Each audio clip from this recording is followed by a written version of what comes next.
Capítulo 7. Lição 6. Trabalhe para aprender, não trabalhe pelo dinheiro. Em 1995, concedi uma entrevista a um jornal de Singapura. A jovem repórter chegou na hora e imediatamente começou a entrevista. Sentamos no hall da entrada de um hotel luxuoso, tomamos café e falamos do objetivo da minha visita à cidade. Eu devia dividir o palco com Zig Sinclair. Ele falaria de motivação e eu dos segredos dos ricos. Gostaria de ser, um dia, uma autora de best-seller, como o senhor disse ela. Eu já lera alguns dos seus artigos de jornal e ficara impressionado. Ela tinha um estilo forte e claro. Seus artigos atraíam o interesse do leitor. A senhora tem um ótimo estilo, respondi. O que a impede de alcançar seu sonho? Parece que não consigo ir adiante, ela respondeu calmamente. Todos dizem que meus romances são ótimos, mas não acontece nada, de modo que continuo no jornal. Pelo menos dá para pagar as contas. O senhor teria alguma sugestão? Sim, retruquei animadamente. Um amigo meu tem aqui em Singapura um curso que ensina as pessoas a vender. Ele dá cursos de treinamento em vendas para as principais empresas desta cidade. E penso que, se a senhora assistisse a um desses cursos, sua carreira poderia se beneficiar bastante. Ela se espantou. O senhor está dizendo que eu deveria aprender a vender? Balancei a cabeça afirmativamente. O senhor está falando sério? Voltei a fazer que sim com a cabeça. O que há de errado com isso? Agora eu estava recuando. Ela se ofendera com o que eu disse. Preferiria não ter dito nada. Em minha tentativa de ser útil, comecei a defender minha sugestão. Tenho um mestrado em literatura inglesa. Por que frequentaria um curso de vendas? Sou uma profissional. Fui para a universidade não para ser vendedora. Odeio vendedores. Eles só pensam em dinheiro. Diga-me, para que eu vou estudar vendas? Ela começou a arrumar suas coisas. A entrevista tinha acabado. Na mesa em frente ao sofá estava um exemplar de um best-seller que eu publicara. Peguei o livro e algumas notas que ela fizera num bloco. Está vendo isso? Disse eu apontando para suas anotações. Ela olhou para o bloco. O quê? Ela disse confusa. Novamente apontei para suas anotações. No bloco ela escrevera Robert Kiyosaki, autor de best-sellers. Aqui fala autor de best-seller. Não diz melhor escritor. Seus olhos se arregalaram imediatamente. Sou um péssimo escritor. Você é uma grande escritora. Eu frequentei cursos de vendas. Você tem um mestrado. Junte duas coisas e você terá uma autora de best-seller e uma boa escritora. Seu olhar estava enfurecido. Nunca me rebaixei tanto quanto chegar a aprender como vender. Pessoas como o senhor não têm nada de ficar escrevendo. Fui treinada profissionalmente para escrever e o senhor para vender. Não é justo. Guardou o resto de suas notas e disparou pelas amplas portas de vidro para a úmida manhã de Singapura. Pelo menos, na manhã seguinte, sua reportagem era equilibrada e favorável. O mundo está cheio de gente inteligente e talentosa, instruída e qualificada. Encontramos com elas todos os dias. Estão todas em volta de nós. Algum dia atrás, meu carro estava com problemas. Entrei numa oficina e o jovem mecânico o consertou em alguns minutos. Ele sabia o que estava errado, apenas pelo barulho do motor. Fiquei impressionado. A triste verdade é que um grande talento não é suficiente. Sempre fico chocado ao perceber o pouco que ganham as pessoas talentosas. Ouvi outro dia que menos de 5% dos americanos ganham mais de 100 mil dólares ao ano. Já encontrei gente muito instruída, brilhante, que ganha menos de 20 mil dólares ao ano. Um consultor comercial especializado na área médica me dizia que muitos médicos, dentistas, quiropráticos têm dificuldades financeiras. Até então, eu pensava que quando eles se formassem, os dólares choveriam. Foi esse consultor que me disse: eles estão uma habilidade atrás da grande riqueza. O que isso quer dizer é que muitas pessoas precisam apenas aprender a dominar uma habilidade a mais e sua renda aumentará exponencialmente. Já mencionei que a inteligência financeira é uma sinergia entre contabilidade, investimento, marketing e direito. Combine essas 4 habilidades técnicas e ganhar dinheiro.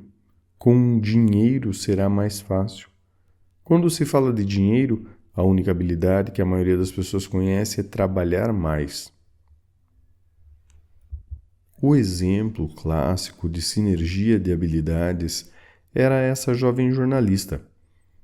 Se ela aprendesse ativamente as habilidades de vendas e marketing, sua renda poderia aumentar de forma espetacular. Se eu fosse ela, faria alguns cursos de redação publicitária além de vendas.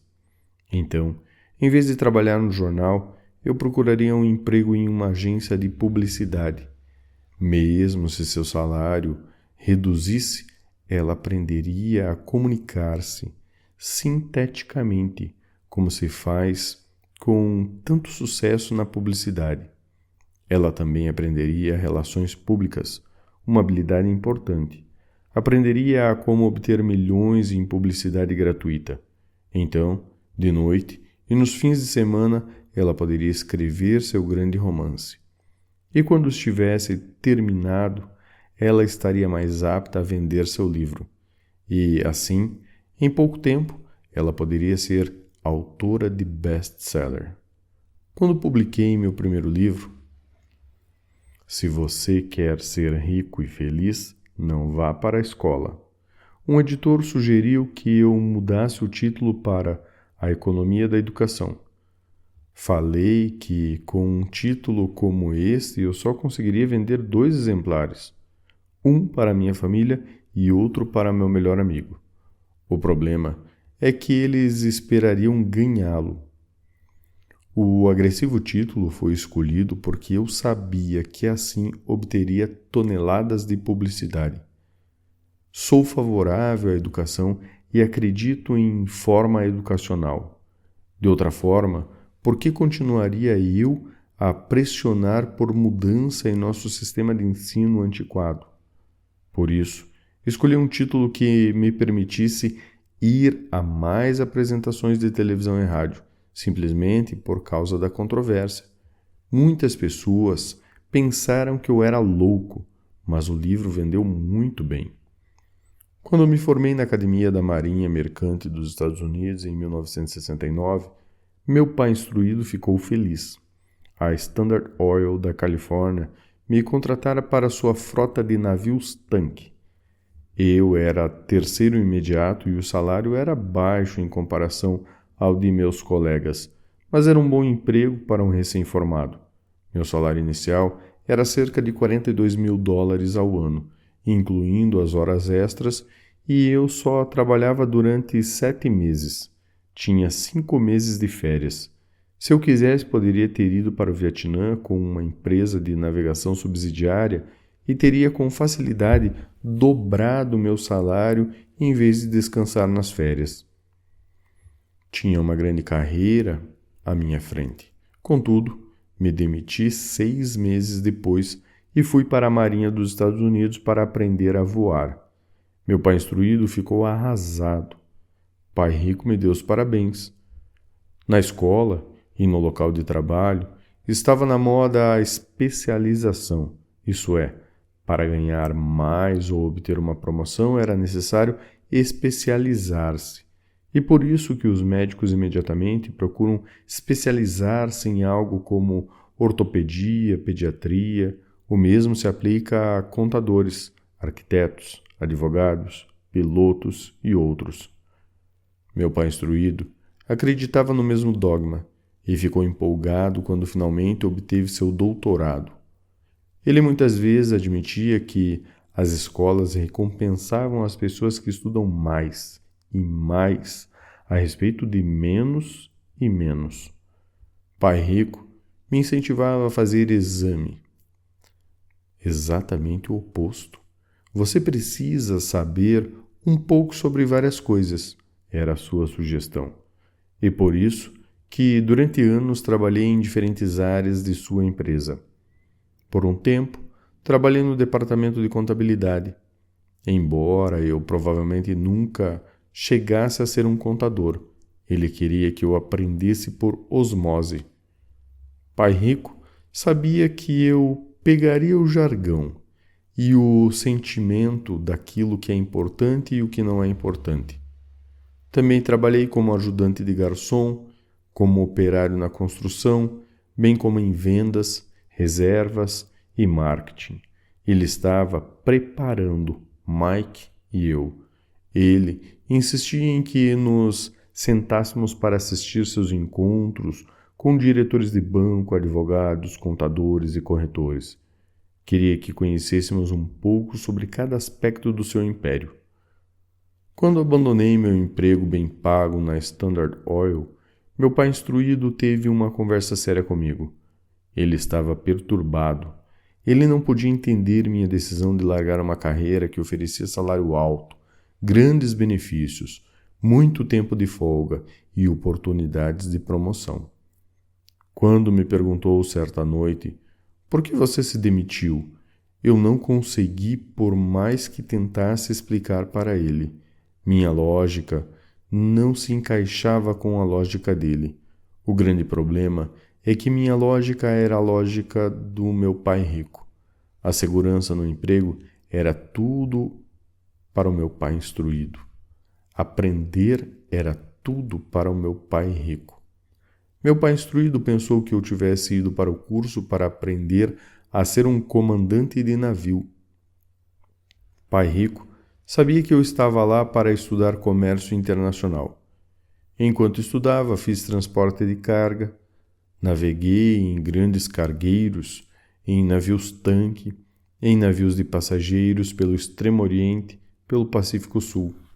Pai rico me incentivou a navegar pelo Pacífico em lugar de ir para a Europa, porque sabia que as navegações emergentes estavam na Ásia e não no velho continente. A maioria de meus colegas de turma, incluindo Mike, ainda participava de festas das suas fraternidades, e eu já estudava comércio, gente, estilos de negócios e culturas no Japão, Taiwan, Tailândia, Singapura, Hong Kong, Vietnã, Coreia, Tahiti, Samoa e Filipinas. Eu também frequentava festas, mas não em fraternidade. Crescia rapidamente. Meu pai instruído não conseguia entender por que eu me demitira do emprego e entrara para a Marinha dos Estados Unidos.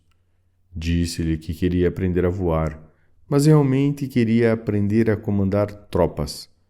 Pai rico me explicara que a parte mais difícil da condução de uma empresa é a gestão de pessoas. Ele passara 3 anos no exército. Meu pai instruído tinha sido isento do serviço militar. Pai rico me falou do valor de aprender a liderar pessoas em situações difíceis. Liderar é o que você precisa aprender agora, dizia. Se você não for um bom líder, receberá um tiro pelas costas, como ocorre nos negócios. Ao voltar do Vietnã em 1973, me desliguei, embora adorasse voar. Consegui um emprego na Xerox Corp. Fui para lá por uma razão, e esta não estava nos benefícios. Eu era bastante tímido e a ideia era de vender. Essa me parecia a coisa mais apavorante do mundo. A Xerox Tem um dos melhores programas de treinamento de vendas dos Estados Unidos. Pai Rico ficou muito orgulhoso de mim. Meu pai instruído ficou envergonhado. Sendo intelectual, considerava que os vendedores estavam abaixo dele. Trabalhei na Xerox durante 4 anos, até que superei o medo de bater as portas e ser rejeitado. Ao alcançar permanentemente um lugar entre os 5 maiores vendedores, me demiti e fui em frente, deixando atrás de mim outra grande carreira em uma ótima empresa. Em 1977, formei minha primeira empresa. Pai Rico preparava Mike e eu para assumirmos empresas, de modo que agora eu precisava formá-las e pô-las a funcionar. Meu primeiro produto, uma carteira de nylon e velcro, era fabricado no Extremo Oriente e remetido a um armazém em Nova York, perto da escola que eu frequentava. Minha educação formal estava completa e era tempo de testar minhas asas. Se eu fracassasse, estaria falido. Pai Rico achava que era melhor quebrar antes dos 30. Você ainda tem tempo de se recuperar, era o seu conselho. Na véspera de meu 30º aniversário, a primeira remessa saiu da Coreia para Nova York. Hoje, ainda faço negócios internacionais e, conforme me incentivou o Pai Rico, procuro os países emergentes. Minha empresa de investimento opera na América do Sul, Ásia, Noruega e Rússia. Nos Estados Unidos, grande parte dos estudantes de ensino superior está associado a fraternidades, que são uma espécie de clubes e, com frequência, também funcionam como uma espécie de república estudantil onde residem. Essa é a nota de rodapé da página. Há um velho dito, segundo o qual emprego é a sigla de quase quebrado, e, infelizmente, eu diria que isso aplica a milhões de pessoas, se aplica a milhões de pessoas, como a escola não acha que inteligência financeira seja inteligência. A maioria dos trabalhadores vive dentro de suas posses, trabalham e pagam as contas. Há outra terrível teoria da administração que diz: os empregados trabalham apenas o suficiente para não serem demitidos e os empregadores pagam apenas o suficiente para que os trabalhadores não vão embora. Se você observa a escala salarial da maioria das empresas, diria que há uma certa verdade na afirmação. O resultado líquido é que, em geral, os trabalhadores não progridem. Eles fazem o que foram ensinados a fazer. Conseguir um emprego seguro, a maioria dos empregados se concentra em salários e benefícios que os remunerados a curto prazo, mas que são frequentemente desastrosos a longo prazo. Já eu recomendo aos jovens que procurem empregos pelas oportunidades de aprendizado, mais do que pelo que possam receber. É preciso ver que habilidades se deseja adquirir antes de escolher uma profissão específica e antes de cair na corrida dos ratos. Uma vez aprisionadas num processo permanente de pagamento de contas, as pessoas se tornam como os pequenos hamster correndo em suas gaiolas. Suas pequenas pernas peludas correm furiosamente. A roda gira furiosamente, mas dia vai, dia vem, elas ainda estão na mesma gaiola. Grande emprego. No filme Jerry McGill, de Tom Cruise, há grandes bordões. Talvez o mais memorável seja: mostre-me o dinheiro. Mas há outra frase que me parece mais verdadeira. Aparece na cena em que Tom Cruise está saindo da empresa. Ele acaba de ser demitido e pergunta para toda a empresa: quem quer me acompanhar? E todos permanecem silenciosos e petrificados. Apenas uma mulher se levanta e diz: eu gostaria, mas daqui a 3 meses serei promovida. A afirmação é provavelmente a mais verdadeira de todo o filme e o tipo de frase que as pessoas usam para continuar trabalhando de forma a pagar suas contas. Sei que meu pai instruído esperava por seu aumento anual e todo ano ficava desapontado. Então, ele voltava a estudar para se tornar mais qualificado, de modo a poder ganhar outro aumento, mas novamente sofria uma decepção. Frequentemente pergunto às pessoas: por onde essa atividade diária está levando você? Como o pequeno hamster, duvido que as pessoas olhem para onde seu trabalho árduo as está levando, o que o futuro oferece. A expressão, que contém um trocadilho intraduzível, Job is an cry for just over broke. Cyril Brickfield, o antigo diretor executivo da Associação Americana de Aposentados, afirma que as aposentadorias privadas estão um caos. Em primeiro lugar, 50% da força de trabalho não contam atualmente com fundos de pensão.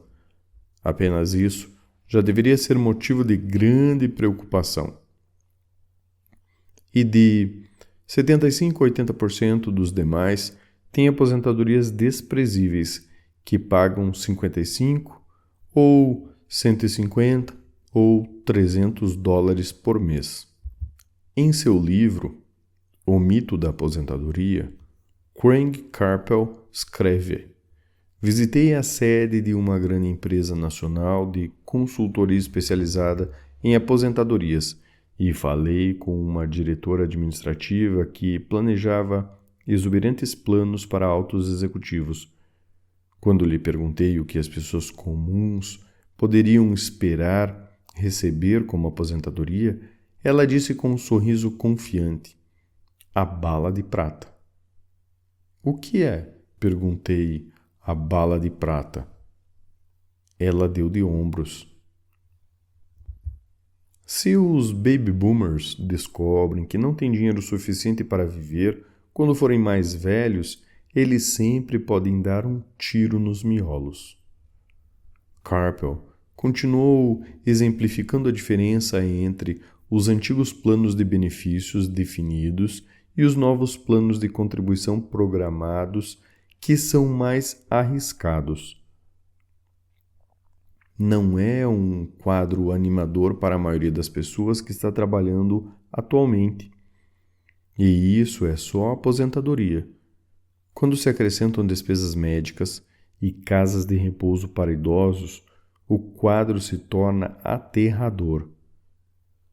Em seu livro, em 1995, ela indica que as despesas hospitalares variam de 30 mil a 125 mil dólares ao ano.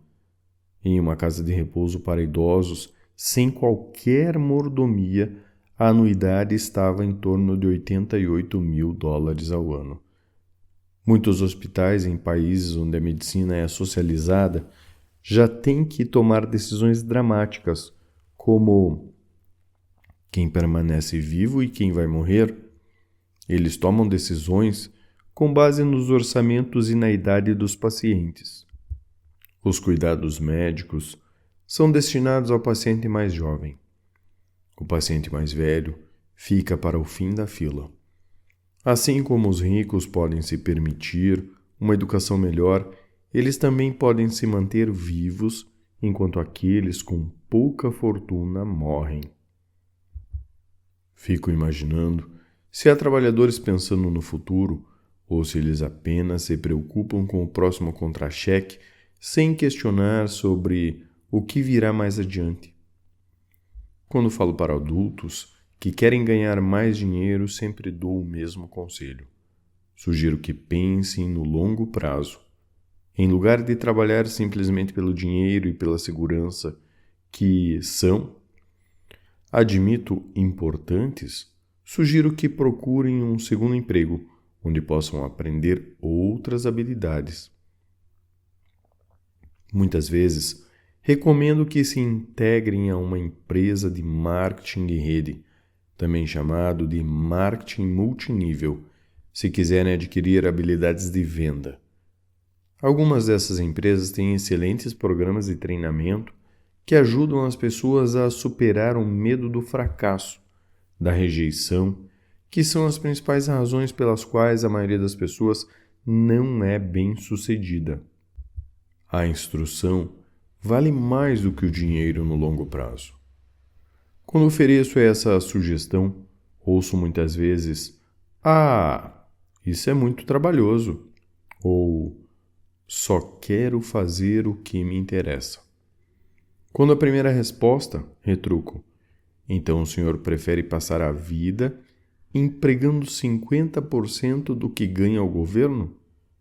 Quando a segunda observação, digo: eu não tenho interesse em ir à academia de ginástica, mas vou para me sentir melhor e viver mais. Infelizmente, há verdade no velho adágio: não se pode ensinar truques novos a um cachorro velho, a menos que a pessoa esteja acostumada a mudar. É difícil mudar. Mas para aqueles que ainda estão sobre o muro em relação à ideia de trabalhar para aprender algo novo, ofereço essas palavras de incentivo. A vida se parece muito com ir à academia. A parte mais difícil é se decidir a começar. Uma vez feito isso, fica mais fácil. Em muitas ocasiões, ficava temeroso em ir para a academia, mas chegando lá, em movimento, era ótimo. Depois dos exercícios, fico feliz em ter me decidido em ir. Se você não está disposto a trabalhar para aprender algo novo e insiste em especializar em sua área, assegure-se de trabalhar em uma empresa sindicalizada. Os sindicatos foram planejados para proteger especialistas. Meu pai instruído, depois de ter caído em desgraça junto ao governador, tornou-se presidente do sindicato de professores no Havaí. Ele dizia que esse era o trabalho mais pesado que já tivera na vida.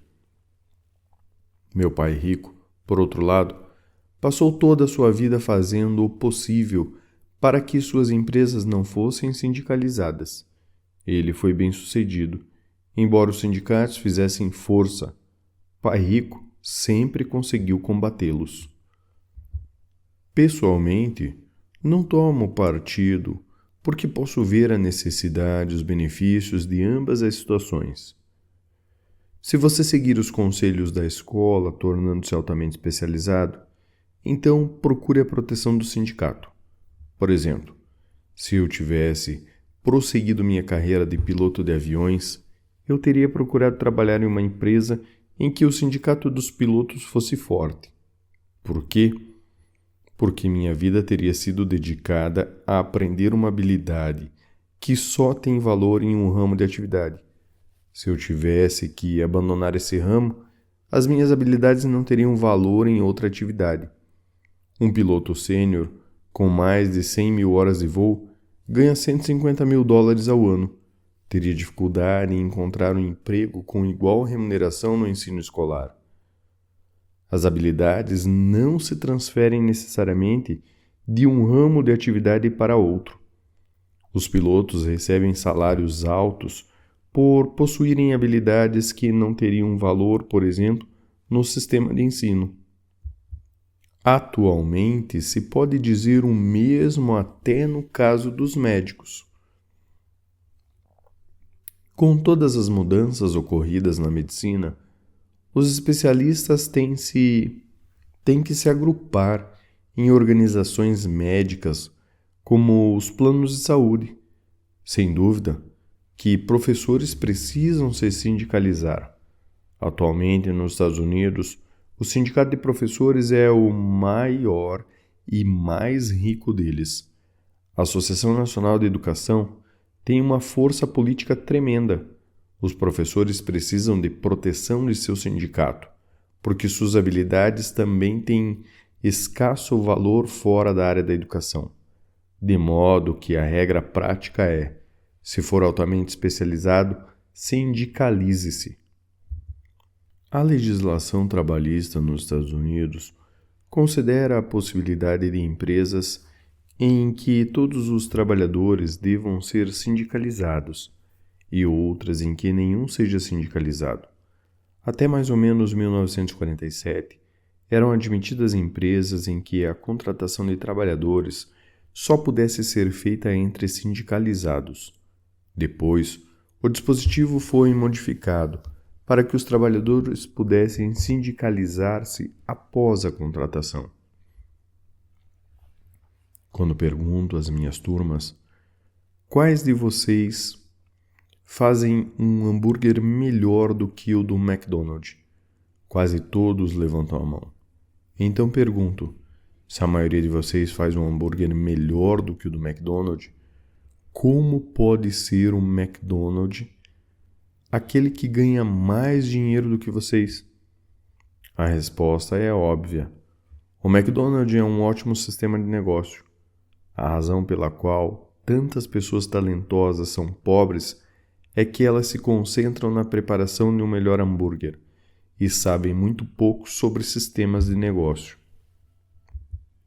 Um amigo meu, do Havaí, é um grande artista.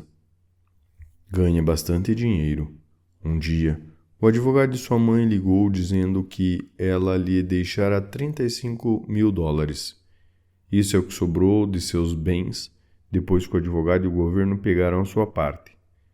Imediatamente ele viu uma oportunidade de aumentar seus negócios, usando parte desse dinheiro em publicidade. 2 meses depois, seu primeiro anúncio em cores, de página inteira, apareceu em uma revista cara voltada para os muito ricos. O anúncio foi publicado durante 3 meses. Ele não teve qualquer retorno e toda a sua herança foi embora. Agora ele quer processar a revista por ter sido enganado. Esse é um caso típico de alguém que pode fazer um belo hambúrguer, mas conhece pouco de negócios. Quando lhe perguntei o que ele tinha aprendido, sua resposta foi que publicitários são escroques. Então lhe perguntei se ele não gostaria de fazer um curso de vendas ou outro de marketing direto. Sua resposta foi: não tenho tempo e não quero jogar dinheiro fora. O mundo está cheio de pessoas talentosas. Com muita frequência, são pobres ou têm dificuldades financeiras ou ganham menos do que poderiam, pelo que sabem, mas pelo que não sabem. Concentram-se em aperfeiçoar suas habilidades de fazer um melhor hambúrguer, em vez de pensar como vender e entregar esse hambúrguer. Talvez o McDonald's não faça o melhor hambúrguer, mas é o melhor no ofício de vender e entregar um sanduíche básico médio. Pai pobre queria que eu me especializasse. Era assim que ele achava que se ganhava mais. Mesmo depois de ouvir o governador do Havaí, que não poderia mais trabalhar no governo do estado, meu pai instruído continuou me incentivando a me especializar. Pobre pai! Não encampou a causa dos sindicatos dos professores, fazendo campanhas por mais proteção, mais benefícios para esses profissionais altamente especializados e instruídos. Ele nunca entendeu que quanto mais especializado você se torna, mais você fica amarrado e dependente dessa especialização. Pai Rico aconselhava Mike e eu a nos prepararmos. Muitas grandes empresas fazem o mesmo, procuram jovens recém-formados nas faculdades e começam a preparar essas pessoas para exercer um dia altos cargos na organização. Esses jovens brilhantes não se especializam em um departamento.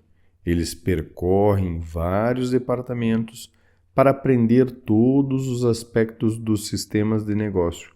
Os ricos frequentemente preparam seus filhos ou os filhos dos outros Ao fazê-los, seus filhos adquirem uma visão geral das operações da empresa e conhecem a inter-relação entre vários departamentos. A geração da Segunda Guerra Mundial considerava ruim ficar trocando de emprego. Hoje, considera-se uma atitude inteligente, já que as pessoas ficaram mudando de emprego em lugar de buscar maiores especializações. Por que não pensar em aprender mais do que em ganhar? No curto prazo, você pode ganhar menos. No longo prazo, resultará em grandes dividendos. As principais habilidades administrativas necessárias para o sucesso são: primeiro, gestão do fluxo de caixa. Segundo, gestão de sistemas, incluindo você e o tempo dedicado à família. Terceiro, gestão de pessoal. As habilidades especializadas são mais importantes. São as vendas e compreensão da comercialização.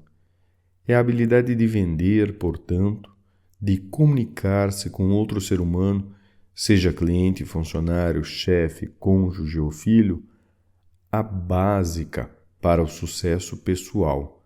São habilidades de comunicação como redigir, falar, negociar, que são cruciais para uma vida de sucesso. São habilidades de exército constantemente, fazendo cursos, comprando cursos educativos para expandir seu conhecimento. Como já mencionei, meu pai instruído trabalhava cada vez mais arduamente, quanto mais competente se tornava. Ele também se via cada vez mais encurralado, quanto mais se especializava. Embora seu salário aumentasse, suas escolhas diminuíam. Pouco depois de ter sido mandado embora do trabalho no governo, descobriu como era vulnerável profissionalmente. É semelhante ao que ocorre com os atletas profissionais que de repente sofrem uma lesão ou ficam velhos demais para o esporte. Sua posição bem remunerada é perdida e eles têm habilidades limitadas às quais recorrer.